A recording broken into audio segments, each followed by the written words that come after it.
నమస్తే, నేను మీ అశ్విని కుమార్. భారతదేశంలో 7 రాష్ట్రాల్లో జరిగిన 13 అసెంబ్లీ స్థానాల ఫలితాలు శనివారం నాడు వెలువడినాయి. మామూలుగానే అబద్ధాన్ని నిజం చేయడానికి ప్రయత్నించే కాంగ్రెస్ కూటమి మేము 11 స్థానాల్లో గెలిచాము, ఇంకా బీజేపీ పని అయిపోయింది లేదా మోడీ వేవ్ ఫేడ్ అవుతుందంటూ కూడా సోషల్ మీడియాను హోరెత్తించారు. అట్లాగే ఎలక్ట్రానిక్ మీడియాలో కూడా కొన్ని డిబేట్లలో మేము గెలిచాం అంటూ చెప్తున్నారు.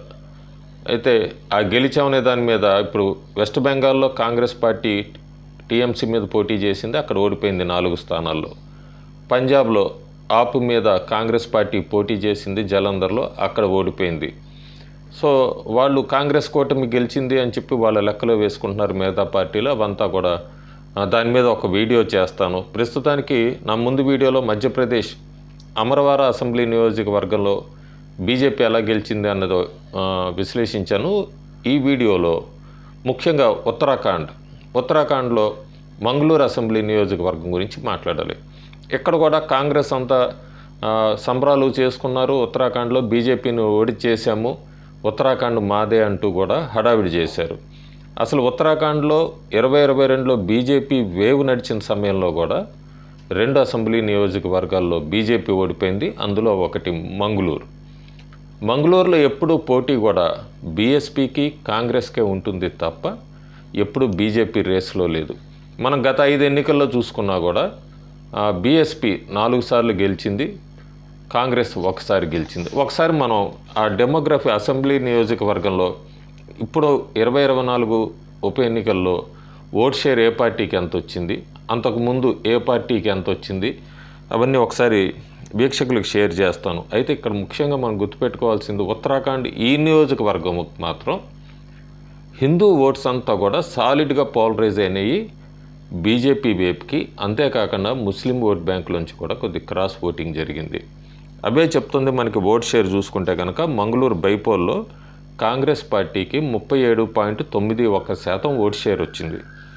బీజేపీ 2వ స్థానంలో నిలిచింది 37.4%తో. బీఎస్పీ 3వ స్థానంకి పడిపోయింది 23.37%. ఇది 2024 బైపోల్ ఓట్ షేరు. మొట్టమొదటిసారిగా బీజేపీ 2వ స్థానంలోకి వచ్చింది ఈ అసెంబ్లీ నియోజకవర్గాల్లో. ఎప్పుడూ కూడా ఇక్కడ నేను చెప్పినట్టుగా బీఎస్పీకి కాంగ్రెస్కే రేస్ నడుస్తూ ఉంటుంది. ఈ మంగళూరులో వరకు తీసుకున్నా కూడా మంగళూరు చుట్టుపక్కల కాస్ట్ వైజ్గా తీసుకున్నా కూడా అట్లా తీసుకున్నా మంగళూరు ఉత్త టౌన్లోనే దాదాపు 85 నుంచి 87% ముస్లిం పాపులేషన్ ఉంటుంది. ఇంకా చుట్టుపక్కల ఏరియాస్ చుట్టుపక్కల తీసుకున్నా కూడా కొద్దిగా హిందువుల ఓట్ బ్యాంక్ ఉంది. సో సాలిడ్గా మనం మొత్తం మంగళూరు అసెంబ్లీ నియోజకవర్గం చూసుకుంటే 65 నుంచి 67% దాకా ముస్లిం ఓట్ బ్యాంక్ ఉంది, మిగిలిన 30% హిందువుల ఓట్ బ్యాంక్ ఉంది. సో ఈ అసెంబ్లీ నియోజకవర్గంలో ముఖ్యంగా ముస్లిం ఓట్ బ్యాంకు ఎక్కువ అన్నది మనకి డెమోగ్రఫిక్ ప్రకారం చెప్తుంది. అయితే ఇంతకుముందు జరిగిన అసెంబ్లీ ఎన్నికల్లో ఏ పార్టీ గెలిచింది?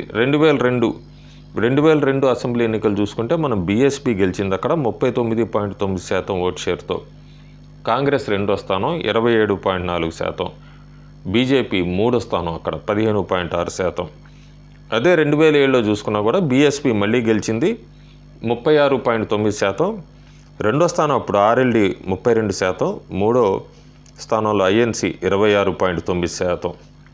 2012లో బీఎస్పీ 34.03%, కాంగ్రెస్ 33%. 2017లో కాంగ్రెస్ గెలిచింది 38%తో బీఎస్పీ రెండో స్థానానికి పడిపోయింది.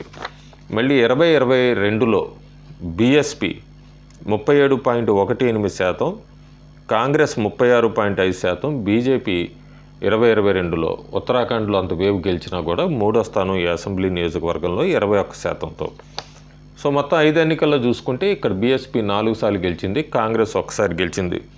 ఇప్పుడు కూడా బీజేపీ రేస్లో లేదు. సో ఇది ఒక ఇంపార్టెంట్ కీ ఫ్యాక్టర్. వీళ్ళు అడవిడి చేస్తున్నారు బీజేపీ నుంచి స్థానాన్ని మేము గెలుచుకున్నాం అనే దానిలో ఎక్కడ కూడా నిజం లేదు. ఎప్పుడు ఈ అసెంబ్లీ నియోజకవర్గంలో బీజేపీ గెలిచింది లేదు గత 5 ఎన్నికల్లో. అట్లాగే పోటీ ఎప్పుడు కూడా బీఎస్పీ వర్సెస్ కాంగ్రెస్ కానీ ఉంటూ వచ్చింది. అయితే మొట్టమొదటిసారి 2024 ఉప ఎన్నికల్లో బీజేపీ రెండో స్థానంలోకి వచ్చింది. అంతేకాదు గట్టి పోటీ ఇచ్చింది. కేవలం కాంగ్రెస్ అభ్యర్థి గెలిచింది 400 ఓట్లతో 420 ఓట్లు, అంటే పర్సెంట్ చూసుకుంటే కనుక 0.5% ఓట్ షేర్ ఆధిక్యతతో గెలిచాడు కాంగ్రెస్ పార్టీ అభ్యర్థి. దీనికి ఇందాక నేను చెప్పినట్టుగానే మొత్తం ముస్లిం ఓట్స్ అంతా కూడా పోలరైజ్ అయినాయి, చాలా వరకు పోలరైజ్ అయిపోయినాయి. హిందూ ఓట్స్ మళ్ళీ పోలరైజేషన్, ముస్లిం ఓటు బ్యాంక్ ఎక్కువ శాతం కాంగ్రెస్కి ఎట్లా పోలరైజ్ అయిందో మొట్టమొదటిసారి హిందూ ఓట్స్ టోటల్గా బీజేపీకి పోలరైజ్ అయినాయి. అంతేకాకుండా బీజేపీ అభ్యర్థి ముస్లిం ఓట్ల నుంచి కూడా కొద్దిగా చీల్చుకోగలిగాడు, అందుకే చాలా గట్టి పోటీ ఇవ్వగలిగాడు. అయితే ఇక్కడ కన్క్లూజన్ ఏంటంటే మనం హిందూ ఓట్స్ అంతా కూడా సాలిడ్ పోలరైజ్ అవ్వటం, ఇదివరకు బీఎస్పీకి వెళ్ళేవి, కాంగ్రెస్కి వెళ్ళేవి, ఈసారి మాత్రం టోటల్గా బీజేపీకి షిఫ్ట్ అయిందన్నది అయితే మనం ఈ ఫలితాల బట్టి తెలుస్తుంది, అక్కడ జరిగిన ఓటింగ్ ప్యాటర్న్ బట్టి తెలుస్తుంది. ఇంకొకటి, ఇదంతా కూడా ఉత్తరాఖండ్ సీఎం పుష్కర్ సింగ్, ఆయన ఉత్తరాఖండ్ని మొత్తం ఇప్పుడు యూసీసీ యూనిఫామ్ సివిల్ కోడ్ దాని గురించి కూడా ఆయన అక్కడ ఎక్కువ ముస్లిం పాపులేషను బాగా పెరిగిందని 2 నుంచి 3% పెరిగింది హిందువులు సిక్కుల కన్నా అని కూడా ఒక స్టేట్మెంట్ ఇచ్చారు. సో దాని మీద కూడా అక్కడ ఇప్పుడు సెన్సస్ నడుస్తోంది. సో ఆయన వలన పుష్కర్ సింగ్ ఆయన చేస్తున్న ఈ అభివృద్ధి పనులు కానీ ఇట్లాంటి వీటన్నిటి వలన కూడా కొద్దిగా ముస్లిం ఓట్ బ్యాంక్ కూడా పడింది. కానీ ముస్లింలు ఓట్లు వేశారా లేదా అనే దానికన్నా కూడా ముఖ్యంగా 2 విషయాలు ఏంటంటే, అసలు మంగళూరు అసెంబ్లీ నియోజకవర్గం 2002 నుంచి కూడా ఎప్పుడు ఎంత బీజేపీ వేవ్ నడిచినా కూడా ఆ నియోజకవర్గం బీజేపీ గెలవలేదు, మొట్టమొదటి పాయింట్. రెండో పాయింట్, ముస్లిం ఓటు బ్యాంక్ ఎక్కువ ఉంది, దాదాపు 65 నుంచి 70% ఓటు బ్యాంక్ ఉంది ఆ నియోజకవర్గంలో. అయినా కూడా బీజేపీ అభ్యర్థి కేవలం 422 ఓట్లతో ఓడిపోవటం, మొట్టమొదటిసారి రెండో స్థానంలోకి రావటం బీజేపీ, మొట్టమొదటిసారి హిందూ ఓట్స్ సాలిడ్గా ఆ నియోజకవర్గంలో పోలరైజ్ అవ్వటం అనేది ఈ బైపోల్ ఫలితాలు బట్టి తెలుస్తోంది. Thank you.